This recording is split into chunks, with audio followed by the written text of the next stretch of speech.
Hi everybody, welcome to my channel. My name is Rebecca and I am here today to give you the tour, the introductory tour to the Moon Journal. I'm excited. Okay, I'll stop now.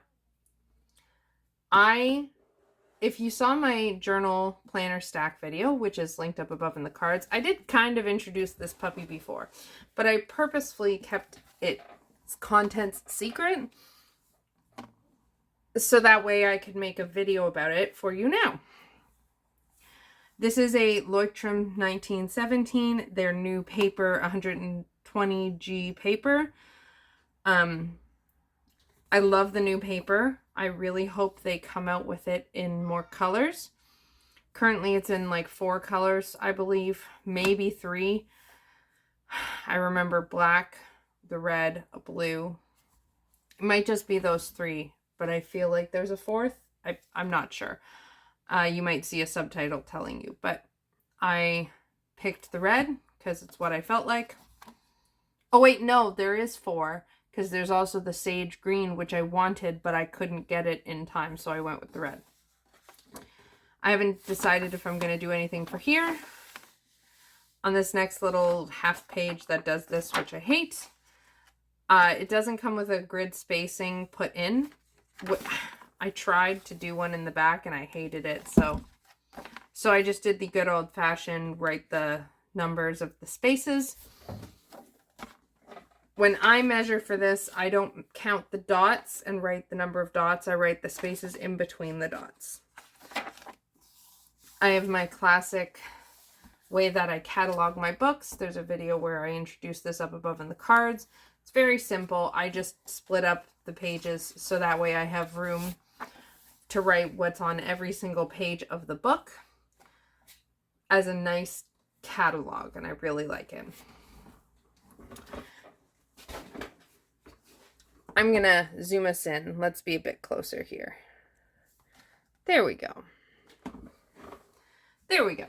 I did decide to do a title page, and I thought to just write "May the Moon Guide Me." I didn't know what else to put, and it seemed appropriate. And then I put the year, because I'm telling you, I have no clue how long this will last, because I've never done this before, and I'm not doing my daily journaling and stuff in here.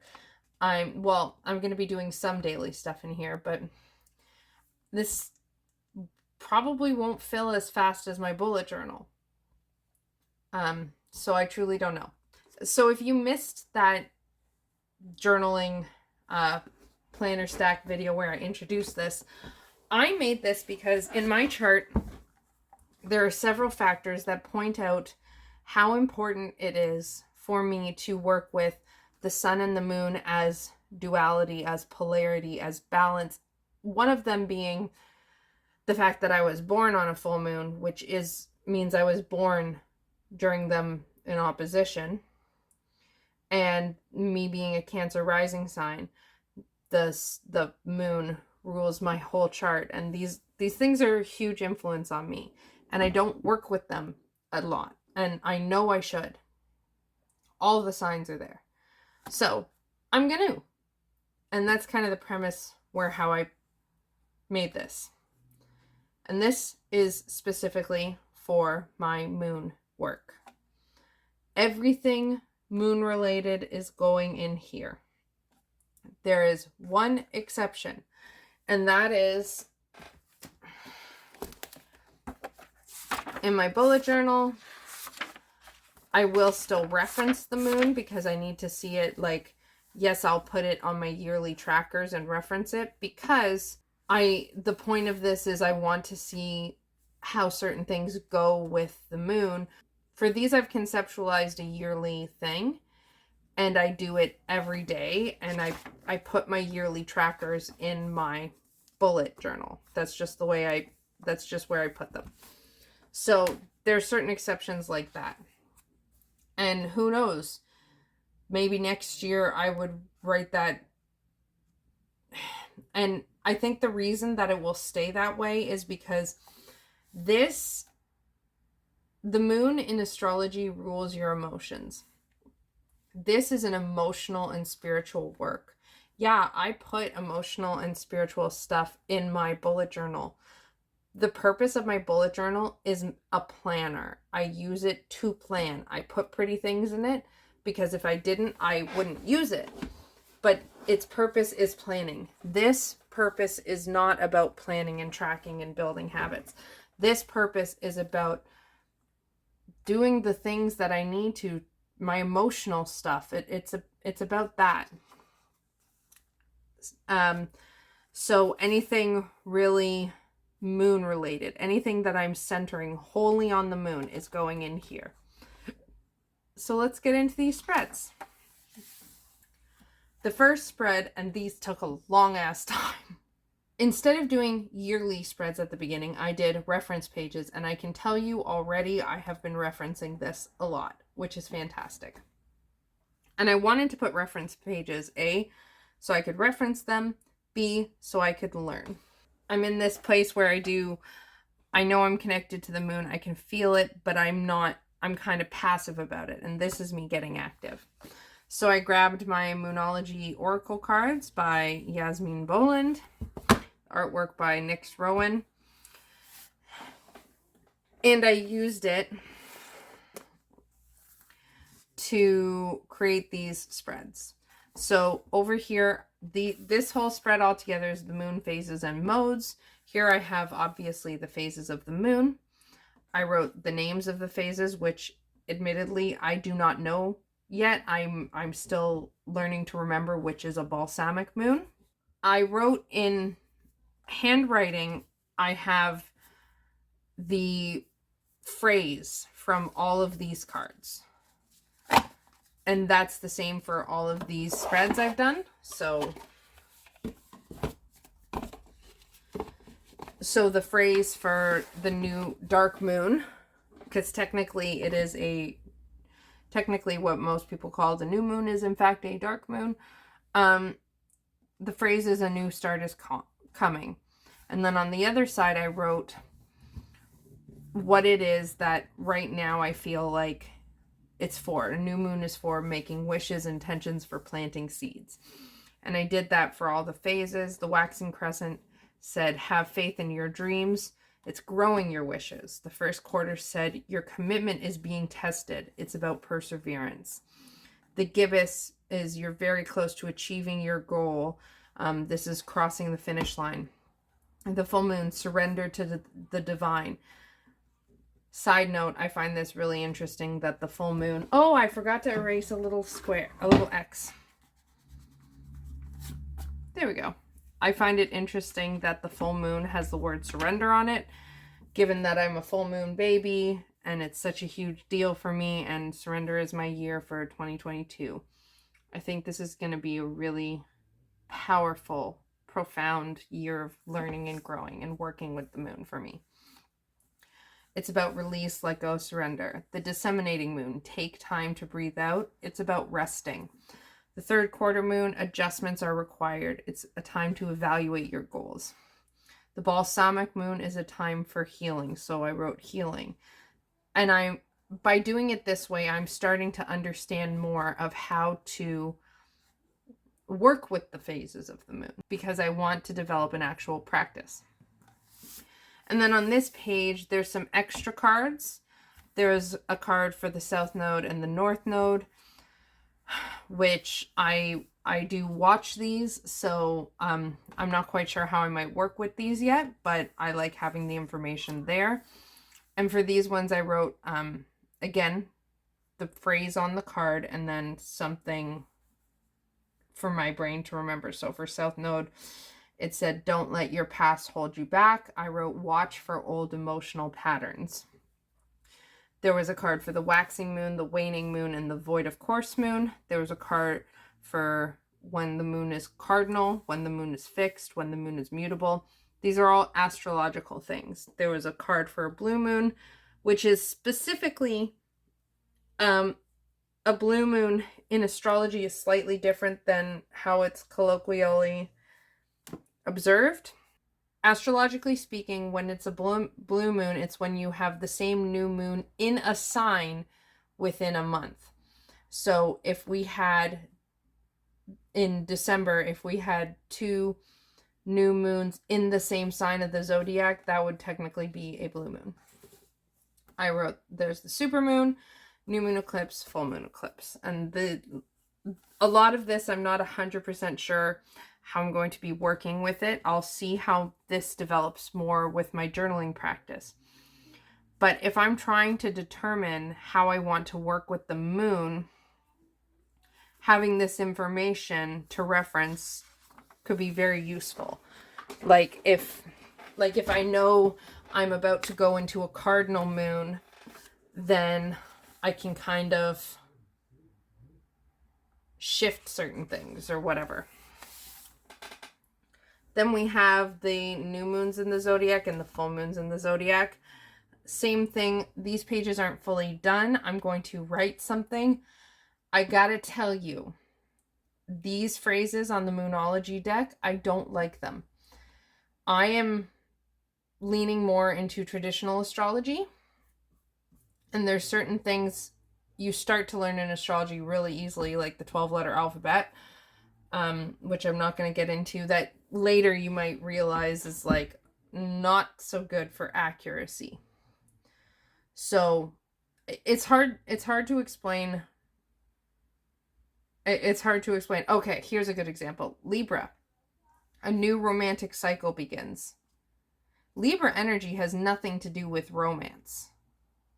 Libra energy, the reason Libra energy gets equated with romance is because of the fact that A, Libra is ruled by Venus, and Venus has to do with romance, and B, Libra is associated with the 7th house, which people say is about partnerships, but it's not just about like your marriage. It's about any one-on-one relationship. But the 3 get equated. It becomes Libra equals the 7th house equals Venus, and that's not true. Venus gives a certain type of energy. There's nuances there that get lost, and in this oracle deck, it's based on the 12-letter alphabet. You can see like a new romantic cycle begins. The place you look in your chart for romance is not Libra. You would look in a specific house. You would look at specific planets. You wouldn't look at Libra. Libra is a different kind of energy. So I'm going to be writing underneath something for myself, for my reference, but I don't really know what. I might be writing my houses where it is, and then something else. I'm not 100% sure. And it's same for the full moons. Like Libra, a full moon in Libra, it says a win-win outcome is forecast. Now, this is an oracle deck. It's meant to function like an oracle, so I understand why those are there, but the statements in and of themselves, a Libra full moon is not automatically a win-win. Astrology is so much more than that. So it's confusing. And then the last page I have set up for like my references and such is the moons of 2022. Now, not all of these red moons are eclipses. That's not what the red is for in this, because red can often be used for eclipses, but red is also my favorite color. So I have in each month in order, the new moon, the full moon, and the red ones are when I have my moon return, which is a conjunction between the moon in the sky is conjuncting my moon in my natal chart. I've talked about these before. I do tarot readings for them. I do tarot readings for all of these. So I wrote down what each moon is, where it is, which house it's activating in my chart. So I haven't yet noted here what were eclipses. Oh, yes, I did. I did write. So here I've noted the ones that are eclipsed underneath, but the color it's just a black one for a dark moon / new moon, a yellow one for a full moon, a red one for my moon return because red is my favorite color. And again, this is just a quick reference. And again, this is just for my reference. And then we're into my January spreads. So an important thing I'm doing between all 3 of my books in my system is I'm threading them with the same colors. So even in my book of shadows, if I do any spreads for that month, I'm carrying the color scheme through all the books. So I did a cover page where I did write my word of the year as well in my theme for this month, because in this journal, I feel like this could be very, I feel like in this journal, having the theme could be very applicable, and I wanted to see that. This first spread I created is a moon tracking spread. So that way I can see all the things with the moon when I'm working in my journal. So I have a place with the moon phase, a place to note when the moon is void of course, a place when the moon ingresses from one sign into another, aspects when a planet, I did not include the moon aspecting off of my planets because that would fill this whole thing. I might actually still include them because I now I have 2 columns, but the idea here is to write aspects with the moon, including my moon return. So I have aspects, and then I have the house where the moon is. But I don't think I need to put all of the aspects because I can look. I know how to fucking read and find aspects. If I know the moon, this dark moon is in Capricorn in my 7th house, I can look at the degree and figure out what it's aspecting off of myself. So I put when other planets are aspecting off of my moon, which felt bigger and more important because the moon is very hard to track all the aspects because it moves every 2 days or so. Like it moves so fast. So I have my moon tracking. When I sat down to set this up, I decided to look in some of my old journals. They're all at hand on my bookshelf, which I really love having. And I had done this previously for a while. Every day in the morning, I would write something I wanted to manifest for that day. And in the evening, I would write something I want to release from that day. And what I always intended to do was when I would hit the new moon, I would look at what I wanted to manifest and I would dedicate the new moon to that based on that.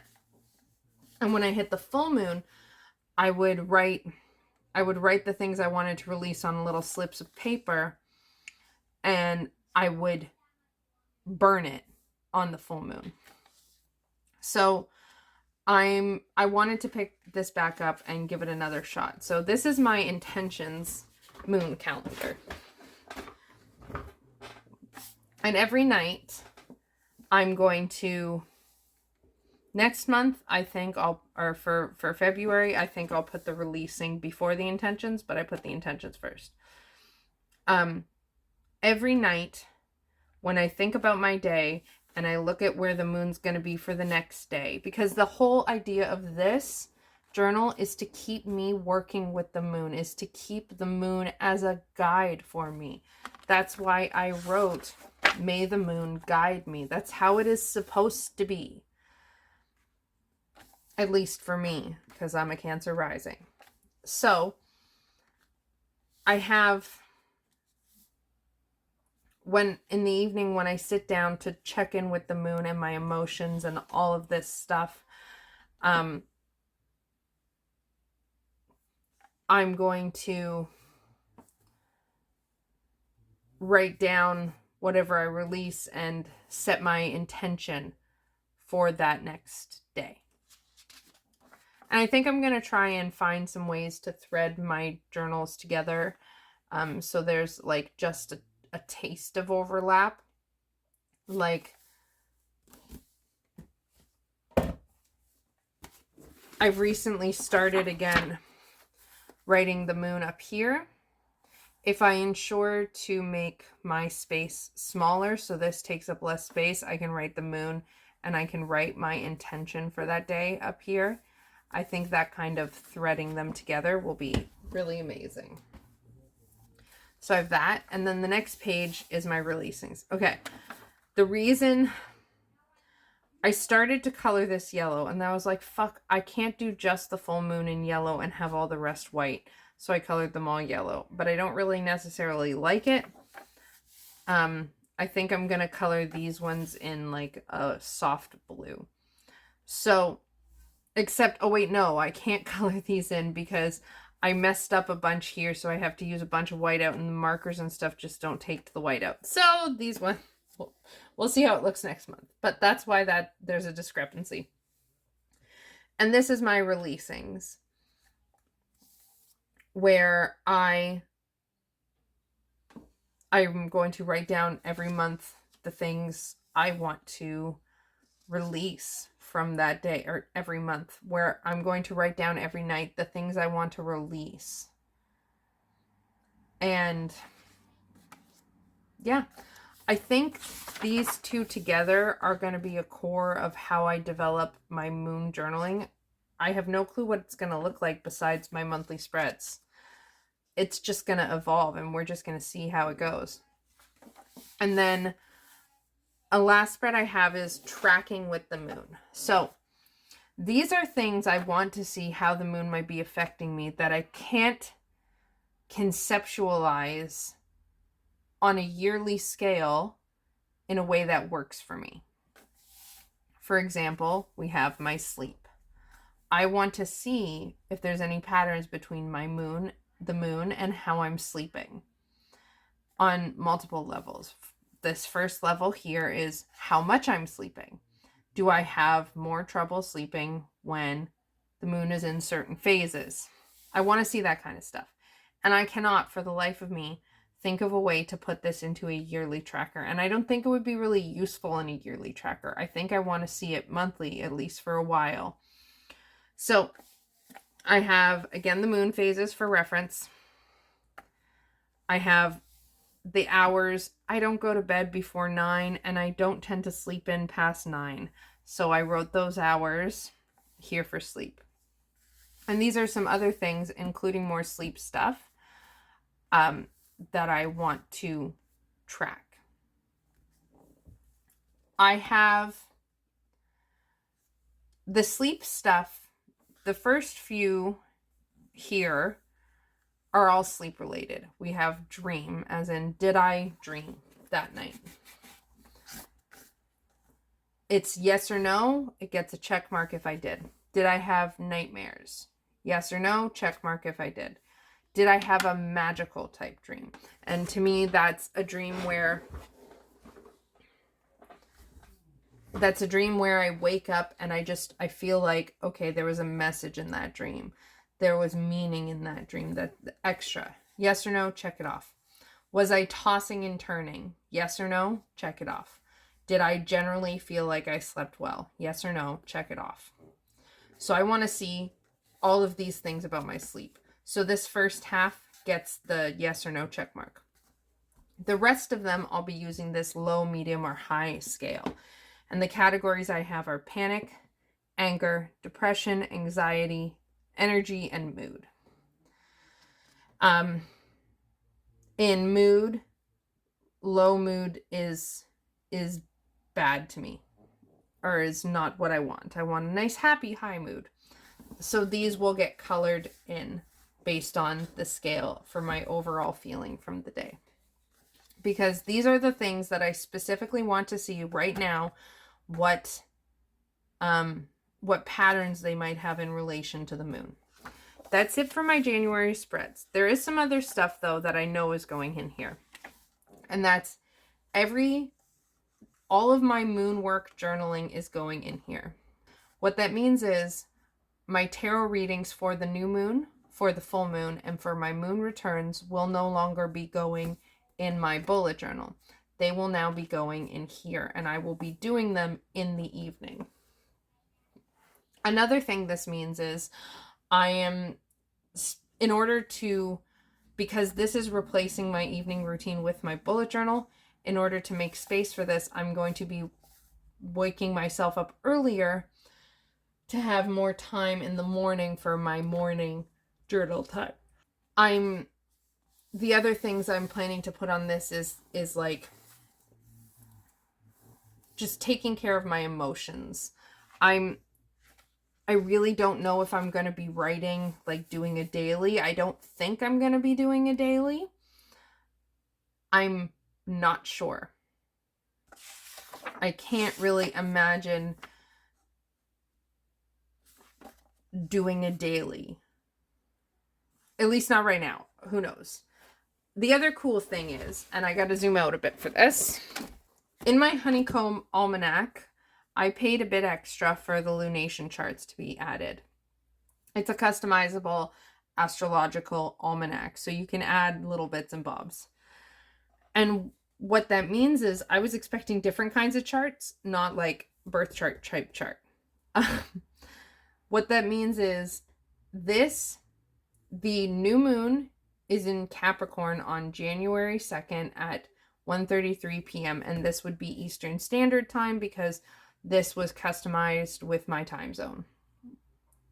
So at 1:33 p.m. on January 2nd, 2022, where I live, this is what the sky will look like. This is a map of the sky. And astrologers who are so inclined can use this to figure out things like the moon. The moon will be going on there. I can also tell you for me,